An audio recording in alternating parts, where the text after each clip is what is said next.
Я увидел вот эту гадкую тварь и подумал, ну, это сам дьявол его придумал. Это так здорово. Эти слюни вот эти тянутся там. А я смотрел из лодки, там Саша Иванов по берегу бежит, а впереди него палатка вот так летит. Вот потому никто не верит, что я там такой вот, мне под 60 лет, и я был в 90-е, начале 90-х 3D-дизайнером. А между прочим, вот этот вот 3D Studio Max, он вырос из штанишек древнего 3D Studio, который был DOS-версия. Ну, в моей Нюрбе было хорошо. Я не знаю, какая бывает еще Нюрба. Но в той Нюрбе, которую я помню, был как в раю жил. Харчану сняли в студии на качественный битакам. Мне принесли почему-то на VHS. Выгоднее вот колбасу производить. И то там сложно.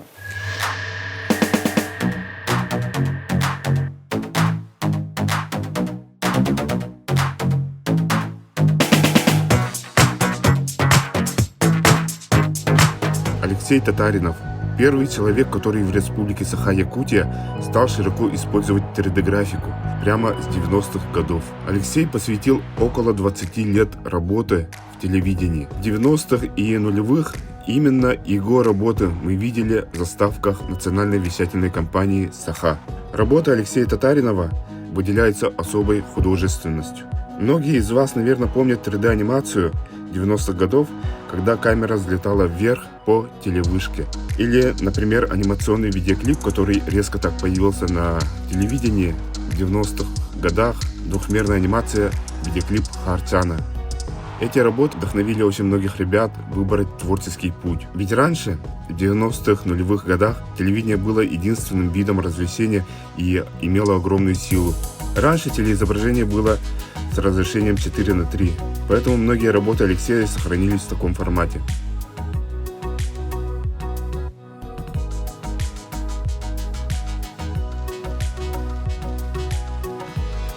Алексей, здравствуйте.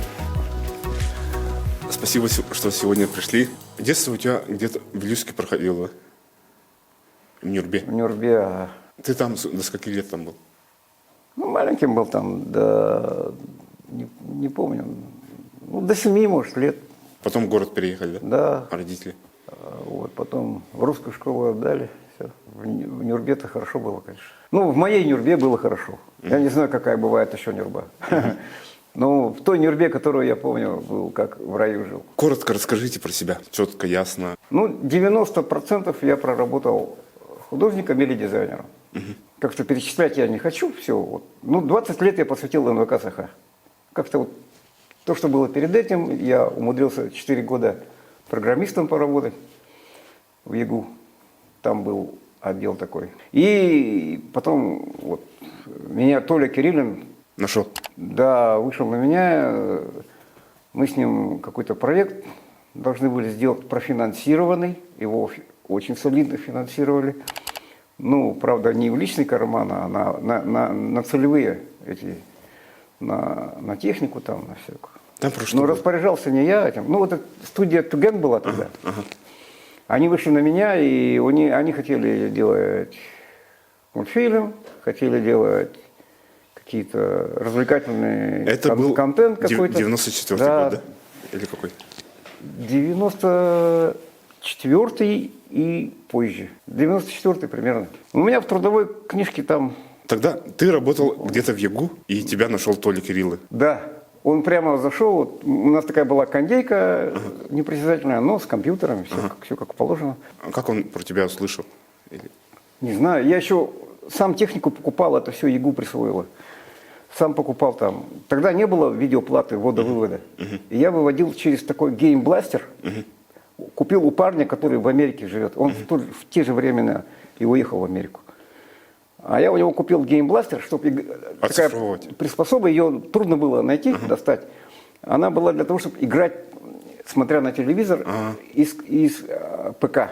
С ПК сидишь и там через видеокарту выводишь.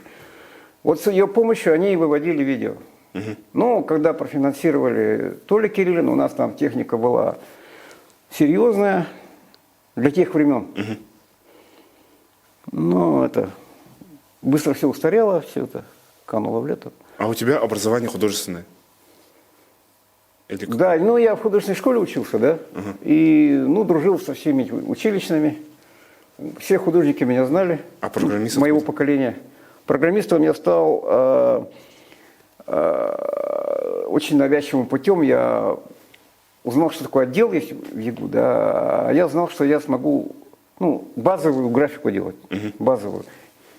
И даже на обман пошел, у меня была как бы вырезки из иностранных журналов. Я сказал, что это я делал. Но я оправдал их надежды, потому что я, как ни странно, быстро разобрался, и там все, в принципе... А то, что я программист, это они такую должность придумали, я на самом деле им обеспечил дизайном больше. Хотя там были масса программистов, они со мной были на равных, очень мощные программисты, я не знаю, где они сейчас в данный момент. Но тогда, это были сильные ребята очень. Компьютеры были, совсем слабые же были компьютеры. Вот в те потому времена. никто не верит, что я там такой вот, мне под 60 лет, и я был в 90-е, начале 90-х 3D-дизайнером. А между прочим, вот этот вот 3D Studio Max, он, вот, который сейчас уже более-менее раскручен, хотя на конкурентной основе, но он вырос из штанишек древнего 3D Studio, который был DOS-версия. Причем она была DOS-версия не требовательная. При наличии массы полигонов я мог вот робота вылепить без всяких тормозов на 486-м до Pentium эпохи. И этот многополигональный робот в DOS-версии уже передвигался, и можно было рендерить 24-битные, 32-битные картинки с секвенциями и выводить через хорошую дорогую видеоплату в суперрежиме нормальном. Ну, мало людей в этом разбирались, и как бы мы в своем соку варились. А как ты учил эту программу?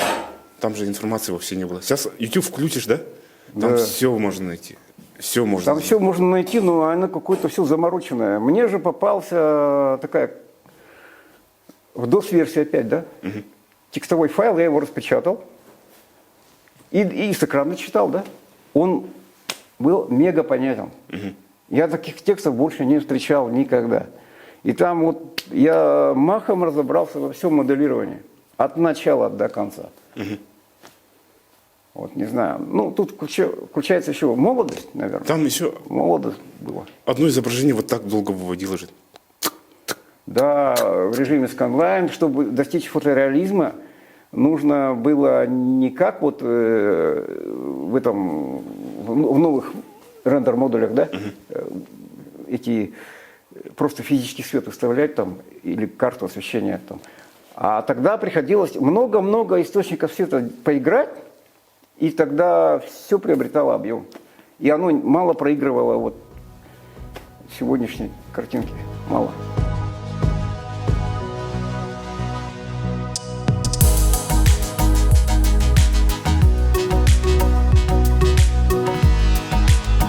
Ты сказал, что 20 лет проработал, да, НВК Саха? Да. Коротко расскажи про этот период. Когда я появился, конечно, на ура приняли, потому что графикой там не пахло в то время. И я там сразу освоился с коллективом, сдружился.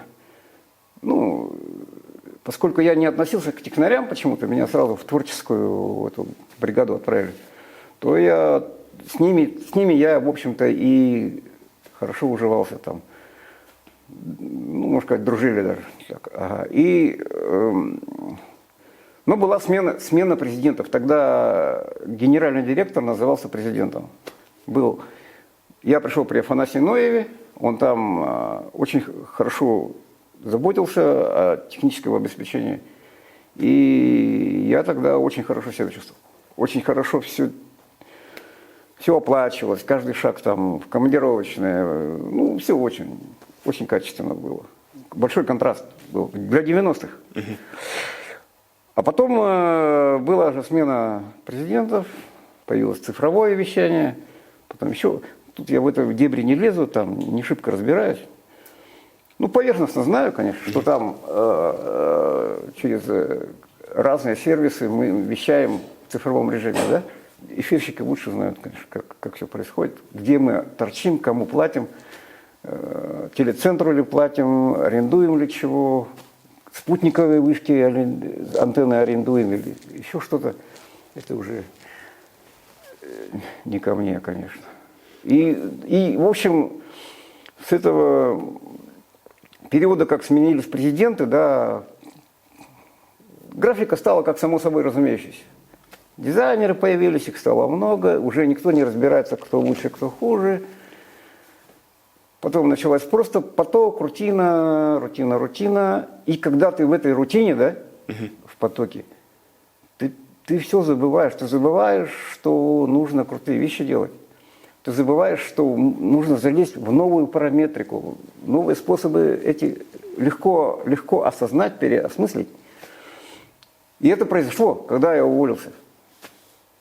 Все, мозги на место встали, и вот тот уровень, который был, он уже не тот. Он, может, визуально и не определишь, но я-то внутренне знаю, что те вещи, в которых я разбирался, но не до конца, они сейчас для меня как эти 2×2.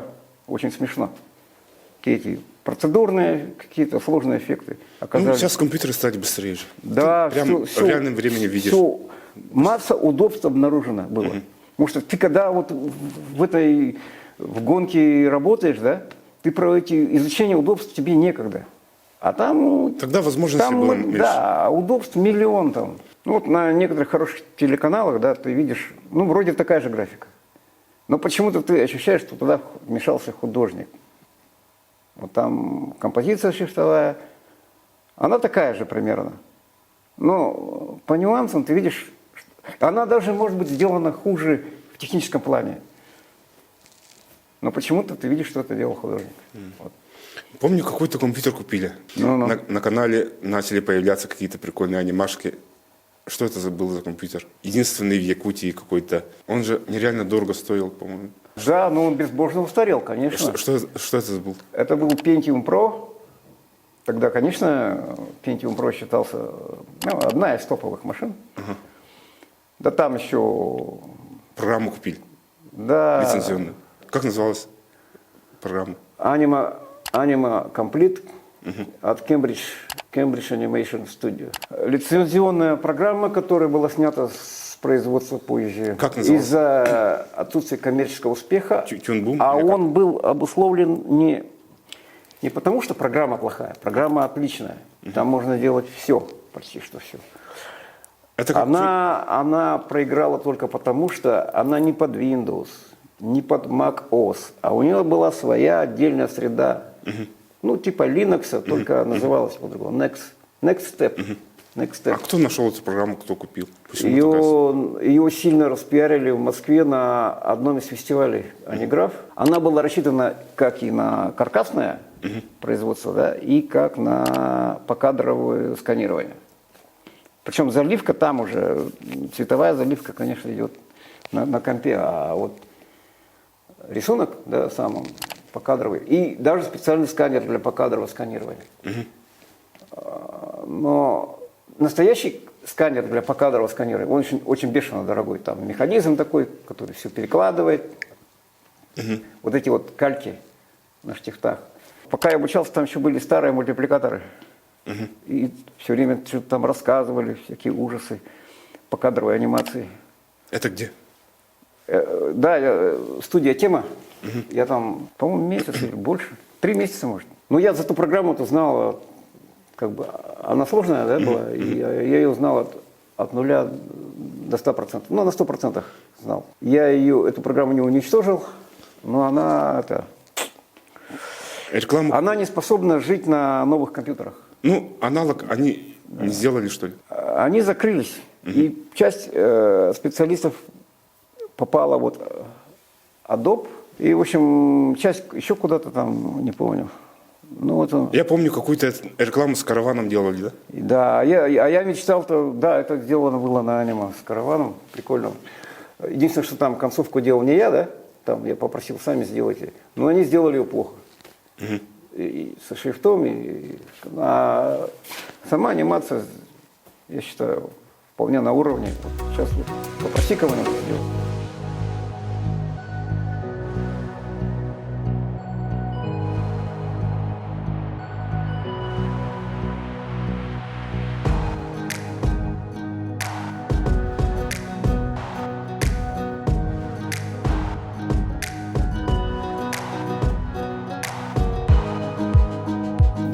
А я-то сделал быстро причем. Мультфильм делали. Старушка Биберка. Покадрово. Нургун Иванов. Да, покадрово. Ну там же движения были зациклены, когда она идет, да? Ага, ага. Айылғата улам-улам уларыян, суола иһә қоллон, турору тимир балағанға тиен келер. Самағын туарытығар соос соғытақ әріллаға сатақтақ қатақчы қапқыт елілердәқ, сүйін ұттытығар сөлүйді түннік күрдік, соғытақ қарақтағы бағы күйіп барып болы тәр. Ну, как могли, хотели облегчить. Честно говоря, было два способа это сделать. Мы выбрали способ такой жесткий, да? Контур, заливка. Это Классика. Это, конечно, да. А могли мы сделать его вот в виде естественных набросков, таких лохматых. Ну, знаете, да? Нет, детям такое не нравится. Да. Смотри, а кто инициатор был этого проекта? Дима Аргунов. Нет, как бы толчок дал Дима Аргунов. Он придумал сценарий, всех взбудоражил, и все зашевелились. Я не знаю, очень быстро все зашевелилось. Какой-то спонсор, какая-то компания была же. Да, наверное.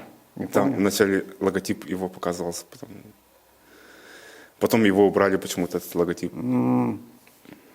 Может, это САПИ? Нет, не САПИ. Типа такого. Былыр-былыр үс сақа өскü, төрт сақа түрүлегіне сақабет сирин бир кәрі айылғалақ. Күн күлен, ұйыллан тақсар, көрегей чыйчақ жырылы ыллыр алағығар, бес нақтақ бәйбірекен нақсын олар бұтығы. Старушка Биберканда, который вот старый мультик, он там прямо чувствовал, что там люди частичку себя как-то вкладывали там. И художник там был Сардана, да? Сардана Иванова, хороший художник. Так стильно все нарисовала, как будто все из одной оперы, все так прикольно было сделано. Но мы первозданность ее постановки, да, чуть-чуть так оптимизировали под компьютер, поэтому она была не очень довольна. Да. А нам-то нужно было делать, чтобы все работало, поэтому мы вот как бы с этим поступились. Но узнаваемость вот вся, ну мы сохранили, конечно, все. Пропорции, все, что она придумала, это все мы... Стилистику правильно выбрали, мне кажется. Если бы там вот как набросок все бы гуляло бы, мне кажется, не то было бы. Нет? Ну, для взрослых, может быть, то. Қаржы берген жалланан тайғалары систері бұхыты түхен аяннан істәқтеріне суалларын ойығылан кығыл-сағыл сүйрен аспыдын көрен атыттан ыстана түхер. Там же, чтобы картинка не смещалась, да, а она накладывается на штифты. А нам нужны были любые штифты, либо диснеевские, либо союзмультфильмовские. И мы их сделали у токаря. Токаря заказали. Штифты? Да, и на сканер нацепили штифты, и на эти. И во время производства вот, Сами вручную сделали, что ли? ну, как бы, ну, по точным параметрам, как у Союзмультфильма, точности также. А такой Ну, и Союзмультфильм, у них тоже там как-то, кому-то они заказывали штифты, они не с неба им упали, как бы, поэтому. Да? Я видел, у них какие-то такие уже готовые, профессиональные были. Ну, у нас, мы на токарном, вот токарь нам также сделал, так же выглядело. Это в сканер как-то приклеили, что ли? Ну да, ну, наверное, у Союзмультфильма более промышленный вариант. Индустрия у них более развита была. А у Диснея были такие же, только более изящные, такие тоненькие. Как это вообще все тонко у Запада, так и штифты были тонкие.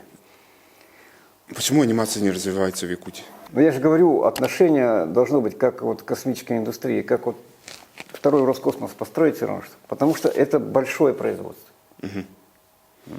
Мне кажется, вот эти... А у нас относится, что как будто вот несколько человек посадим за компьютеры, И все будет. Да, этого не будет. Нет, эти не понимают Это один раз получится, там люди устанут, но вот так вот не будет. одноразово. Да, конвейера не будет, не будет вот серии даже какой-нибудь, не будет серийного производства. Нет, там специалисты нужны, которые вот фазовщики, да, которые рисуют, и которые вот между этими кадры рисуют тоже.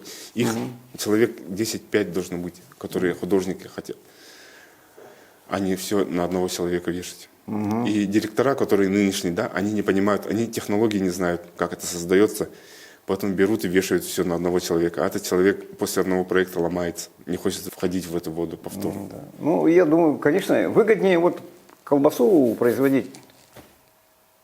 И то там сложно.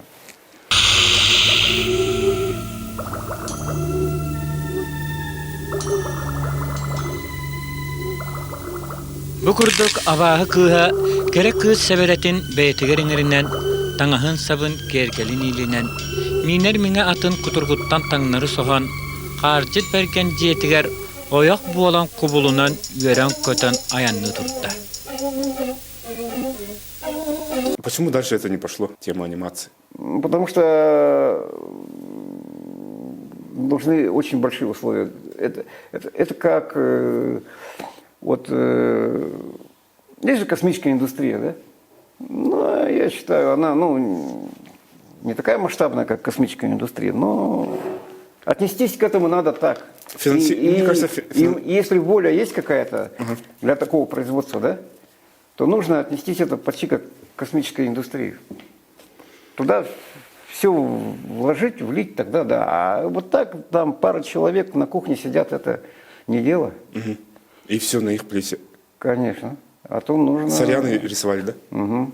Риана Куличкина, она как раз вот была после этих режиссерских курсов. У Норштейна любимица была, да?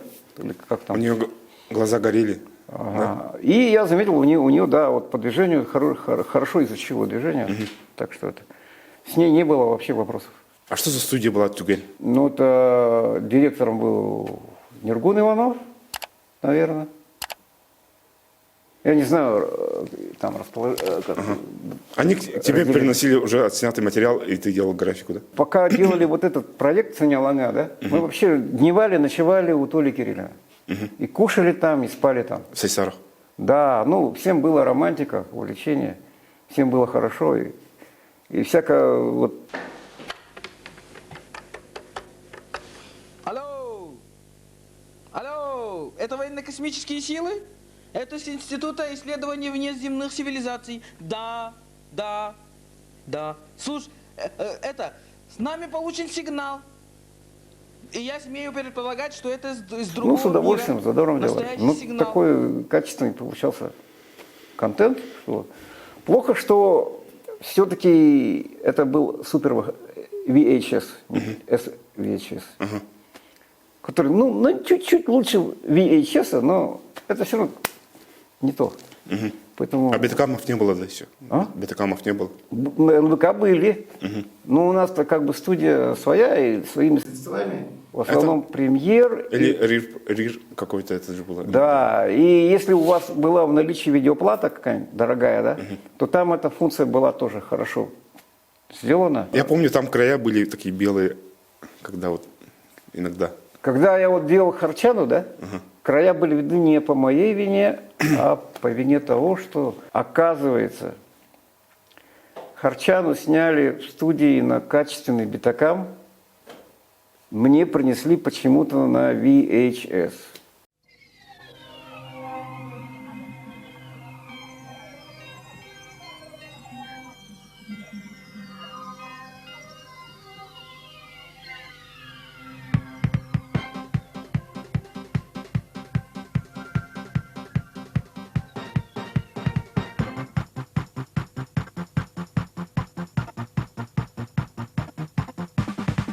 А я разбираться не стал. Клип прошел на ура, за него дали золотого оленя.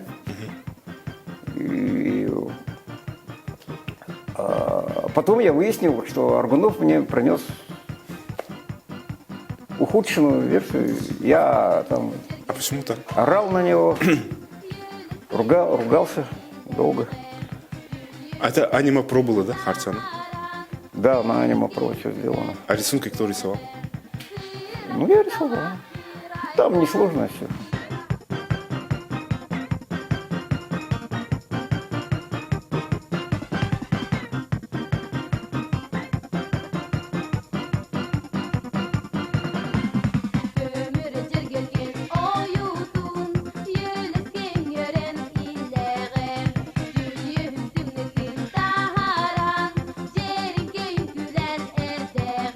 Ну вот, это был один из таких клипов.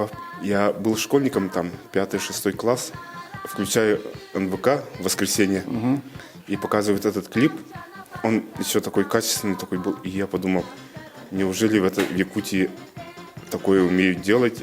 Я тоже хочу научиться. Это как, ну, вдохновило очень сильно. Они еще... И цвета такие яркие, прикольные были. И НВК так четко показывала у нас. И это было, ну, новинку, что-то новое. Да, ну вот с точки зрения вот, технической стороны, да, она качественная была. Кроме вот... То, что у нее вокруг белое, это как будто иней же. Она же типа Снегурочка, и как будто иней. Не, это просто было недоразумение. На битакам сняли, Этот клип сохранился в хорошем качестве. такой broadcast quality соблюдали. У меня не сохранилось. Может, Бекке Петров, у него сохранилось. Там, Он же был заказчик. там сохранилось, короче, такого какого-то AV, какого-то очень сжатого формата, 360 разрешения. Очень маленькое такое. Мне Оно кажется, еще может где-то храниться вот, мне кажется, у старом железе. Александрова. я же еще клип делал, этот, который тоже на ура прокатил. Ну, Какой? Такой городской клип такой был, «Тебе лишь 20». Евгений Прокопьев. Евгений Прокопьев. Ага, там он поет, и сзади этот, да?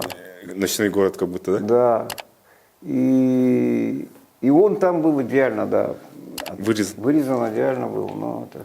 Когда он этот клип снимал, он его вообще мало кто знал, он заканчивал ФИА. Наоборот, вот этот клип дал толчок, я считаю. Это вот, я и говорю. Он же какие-то серьезные передачи вел, потом резко начал пить. Потом, в смысле, имеется карьера, да? Да. Да.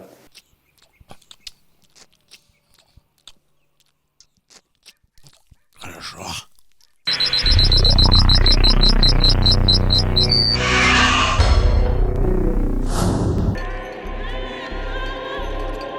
Расскажи про фильм «Тайна шамана». Что за проект это был? Главный режиссер был этого русского драмтеатра, да, имени Пушкина, Орлов Сергей. Ну и он был такой весь деятельный. Это 2010 год, да? И решил вот снять вот этот фильм. Меня туда позвал Саша Иванов, оператор. Это какой год был? Боюсь ошибиться. Может, 97-й, не помню. Нет, это был 2010 12 год. Да. Гораздо более поздние времена. И я там... Александр Иванов, это Иванесса. Иванесса, Саша.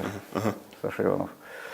Я там, помню, кран таскал, спину надорвал. А ты кто там работал? Я просто добровольцем поехал, чтобы быть супервайзером, смотреть, чтобы они вот по мои эффекты правильно сняли. Потому что если ты не присутствуешь, они как попало снимут, а потом тебе трудно будет эффект накладывать. Поэтому существуют супервайзеры такие, которые знают, какой геморрой ждет на компьютере. Да, поэтому он заранее уже там расставляет все подводные камни. Как проходили съемки? Премию дадут. Шутник. Смотрите!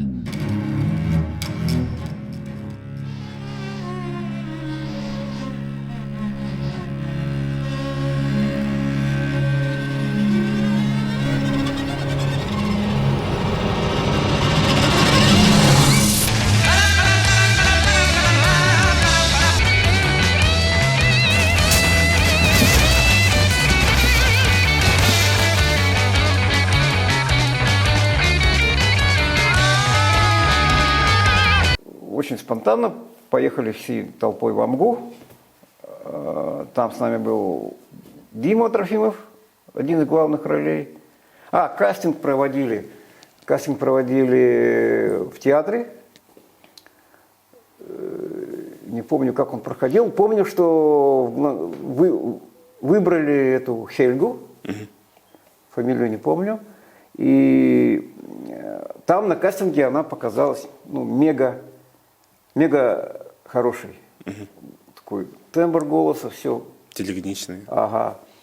Но на практике оказалась совсем не актриса. Ага. И ее переозвучивали потом, по-моему, якутская актриса переозвучила.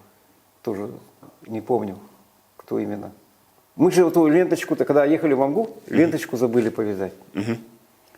И автобусника мы как бы обязали, возвращаться будешь, завяжи ленточку.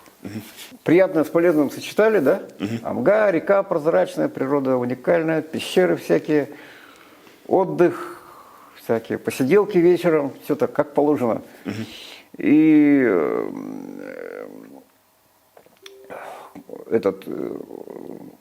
да, на какой-то день, 10-й, что ли, ливень грянул, и палатки унесло там у некоторых. И у Саши Иванова, где мы спали, тоже палатку понесло. Я в это время плыл на Лимов, на Острогу ловить. А уже под ливнем как ты будешь ловить? Конечно, лодку обратно поплыла. А я смотрю из лодки, там Саша Иванов по берегу бежит, а впереди него палатка вот так летит. А он необычайную прыть проявил, так быстро бежал. Но мы все равно отогревались в избушке там. А что ты этого не рассмотрел? Жаль. Хорошо, что я его не рассмотрел. Хорошо. Хорошо, что ты это не рассмотрел.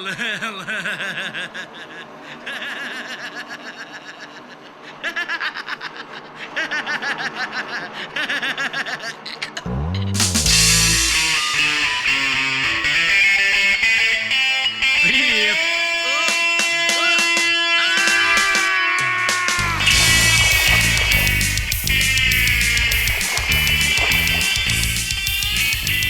И в итоге как фильм получился?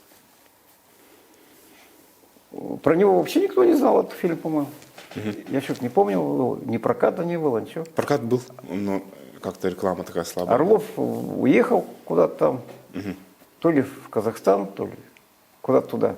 Ну, в общем, он многоэтапно куда-то уехал. Но я помню, что в Казахстан он уезжал. А ты там делал монтаж и графику, да? Там несколько моментов, где была нужна графика. Где переворачивается автомобиль. Ага, старый москвич. Мне было так неохота моделировать этот автомобиль, что я скачал готовый автомобиль. УАЗик же, Ну, да? как и сейчас практикуется. УАЗик был, да? Нет, там был этот москвичонок такой, 2141, что ли. И и надо было призраков еще сделать в одном месте, и все. По-моему, там... Да, много графики не было, мало графики.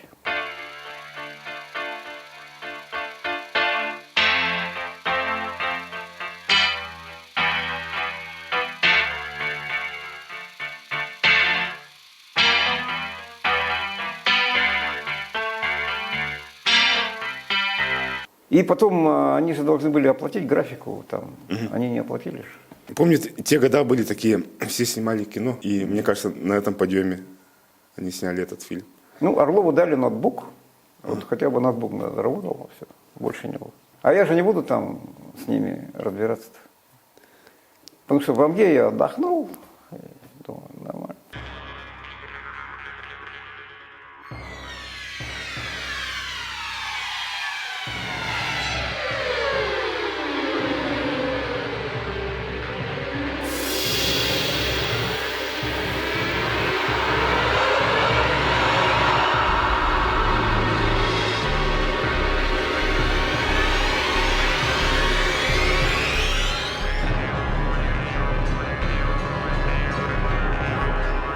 Есть ли типа кумира кто-нибудь, который графику делает, или режиссер, или кто-то из мировой, там, из художников?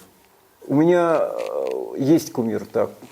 Кумир, он молодой для меня человек, фамилия у него Булгаров. Он вроде как наш, российский. Но его вот эти техногенная культура, вот, он очень много роботов делал, всяких футуристичных, все очень детально, качественно, невероятное качество работы. Причем я понимаю, что я так же умею, но мне почему-то нет мотивации это делать. А он это делает, уперто делает, у него прямо... И в американских фильмах, вот, его модели использовались. По-моему, даже в «Аватаре». Где там вот были у них эти роботы-грузчики или какие-то там. Вот это дизайн был Булгарова. Ну, по крайней мере, не отличить. Но я слышал, что Володя Булгаров и был. Ну, он был во многих солидных проектах, этот Булгаров. Хотя просто вот 3D-моделер с хорошим вкусом. Ну, он моделирует просто. У него вот не просто там какой-то там робот, да? Туда надо заглянуть, тут текстура, тут такая детализация, тут то все. И это рабочая еще кинематика работает. Это, а потом это так эстетично решено вот, в духе сегодняшней технической культуры. Вот, это очень здорово. Мне вроде так же хочется, да такой сильной мотивации не было. Не было. Ну, у меня, как и у многих других, да, есть такой синдром, да, как по мере востребованности. Так приятнее, тебе еще и за это заплатят, по мере востребованности. Я умею, но не делаю. Потребовали, сделал. Вот как-то так, такая схема. А не потребовали, да и не надо. Вот так. Я тогда не знал, что это такое Гигер, да, и который очень много гадких тварей напридумал. Я увидел вот эту гадкую тварь, подумал, ну, это сам дьявол его придумал. Это так здорово. Эти слюни вот эти тянутся там, силикон там, роботроника там. Я даже тогда не знал, что такое роботроника, понимаете. Я просто смотрел, Там ну, же все понятно было. 79-й год, там вот старые эти ЛП, да, лучевые эти вот кинескопы, да, Ридли Скотт хотел плоские сделать, такие как ЖК. Но Гигер вот этот настоял, чтобы были вот такие страшные мониторы, вот выпуклые. Уже тогда они уже знали, что надо делать плоские телевизоры. Он как-то это художественно обосновал, этот Гигер. Вот так страшнее, типа, или еще, не помню. Полностью Гигеру не надо было слушаться. Зачем? Ну тогда фильм такой бы не получился. Он же немножко сумасшедший. А этот, сам вот этот, главный-то вот этот, чужой-то, он великолепный шедевр. Шедевр, он почему так долго просуществовал его? Он даже, может быть, не имеет права на существование, у него какое-то все неудобное на самом деле. Все эти панцирь вот неоправданный этот его, зачем он ему, куда он с ним. А сделано все равно шикарно. Все равно. И лицехват, вот это все так гадко сделано, что надо уметь так владеть гадким искусством, не знаю. Для таких вот фильмов это само то. Я думаю, никто уже не повторил вот ничего подобного. Я так думаю. Полюбил Чингисхан красавицу Чолбонко. Ушла земля из-под ног у них. Взялись они за руки и умчались далеко-далеко в бескрайнее небо. Затихла земля от их прекрасной любви. Замерла в ночи в тревожном ожидании великого чуда. Зарождения новой жизни и наступления Нового года. Искры горячей их страсти залетали в каждый дом, зажигая огни любви. Но недолго длилась их любовь. Пригрело землю солнце, и отпал один рог, затем второй рог Чингисхана, и, наконец, весь он распался. И лишь студеный ветер, пролетая мимо Чолбонко, прошептал ей: «До встречи, любимая, будущей зимой».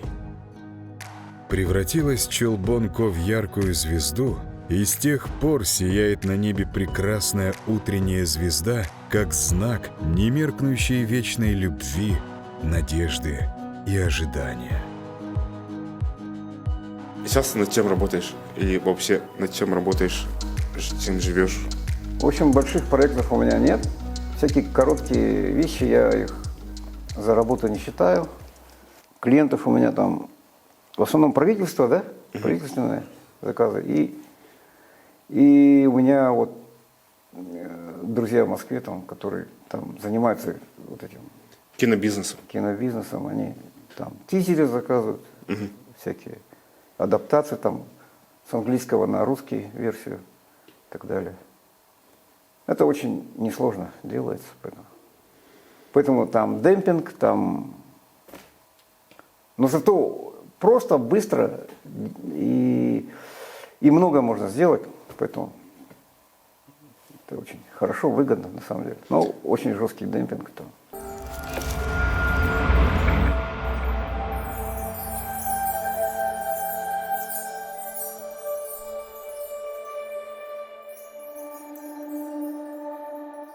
Если вот так в этом времени, да, оглянуться и посмотреть из всех работ, которые ты сделал, есть какая-нибудь любимая, которая тебе самому очень нравится? Есть.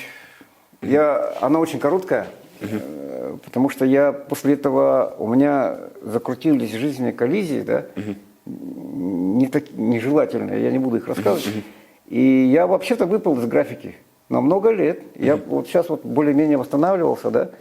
Сейчас я восстановлен почти. В тот год я был вот на нормальном уровне, как внутренний, так. И я сделал вот этих муравьев бегающих, да. Я еще их недооценивал. Подумал, можно лучше сделать. Это для НВК? Кликмастер 98.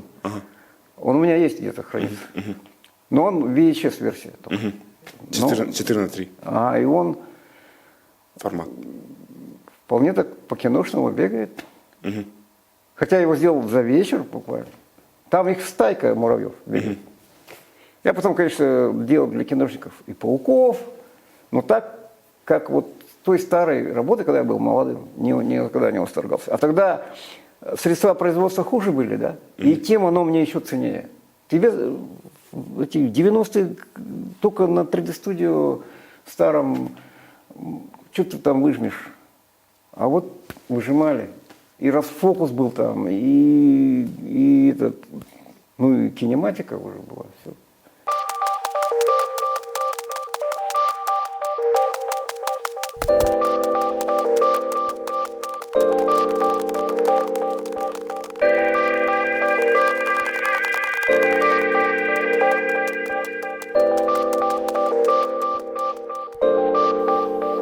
То есть у него сочленения все на осях, все как положено. И потом я же не знаю, как шестиногая двигается. Мне пришлось вот выдумывать, какая последовательность шагов. Я начал смотреть в интернете, вот так муравей двигается. Ага, а как же мне это воссоздать? Оказывается, я сделал так. Я спрятал средние ноги, сделал четырехногим. И он бежал по логике четырехногого. Потом эти проявились средние, и я их формально тоже туда в некую последовательность вогнал. И получилось, что вполне прилично бегает. Там скрыта именно четырехногая техника. Она незаметна совсем. Я знаю, ты еще делаешь дизайн студий, да? Да, я несколько раз делал студию. Ну, те студии, которые были старые, они мне очень не нравятся, да? Потому что там ограниченный бюджет, есть фанеры, и что-то там суперское делать мне даже, можно будет сказать, не позволено. А там бюджет, ограничение бюджета. А потом я сделал для Илтумен такой модульный стол, который вот так может разбираться, собираться, всяко разно. И у них задники с подсветкой, да, тоже все передвижные, поэтому там как-то более-менее все так гибко, мобильно и красиво, и минималистично. И вот это у них теснота там. Для студии это не помещение, но все иллюзия простора осталась. Точно они все один к одному все сделали. Даже не побоялись, что глянцевые поверхности, которые бликуют. Вот студия Вести, они побоялись глянца. Хотя вот то, что мы видим, тут студию сегодняшнюю, я ее сделал с глянцем. Там красиво отражалось вот это все. Ну, они чуть-чуть выше заднюю часть подняли. Вот этот синий длинный экран, да, они его хотели сделать ЖК. Экран, где там не только вот картинка, а там еще и видео будет показано. Но они почему-то это дело не стали. Удовлетворились вот этой вот картинкой стоящей. Видимо, технически не... Но она именно по размеру 4 ЖК-экранов, которых они мне показали. Они уже их подготовили, по сути, у них там лежали 4 ЖК-экрана. И вот эта длинная штука, она должна была быть экраном. Но так не получилось. Не знаю почему. Жалко. Кстати, там, не помню, кто им студию физически, да, воплощал, но они все вот и до сделали, кроме вот задник чуть выше, и он этот сделан из каких-то материалов композитных, алюкабонд, что какие-то передовые материалы. Это в то новости, время. новости, которые сейчас. Да, Вести Саха. А потом у них на НВК появилась оксиметрия, да? И там все очень сложно. Оксиметрия, оно как раз вот для виртуальных студий, где может камера шевелиться, у тебя тень падает нормально на поверхность. И камеры там роботизированные, и тоже считывают координаты свои. И все там нормально. Там просили какие-то студии мне, я их сделал, они вроде как, никто их не осуждал, но они не воплотились в жизнь. И там только одна студия воплотилась в жизнь. И то там сезон сменился, и эту студию другую сделали, по-моему, так.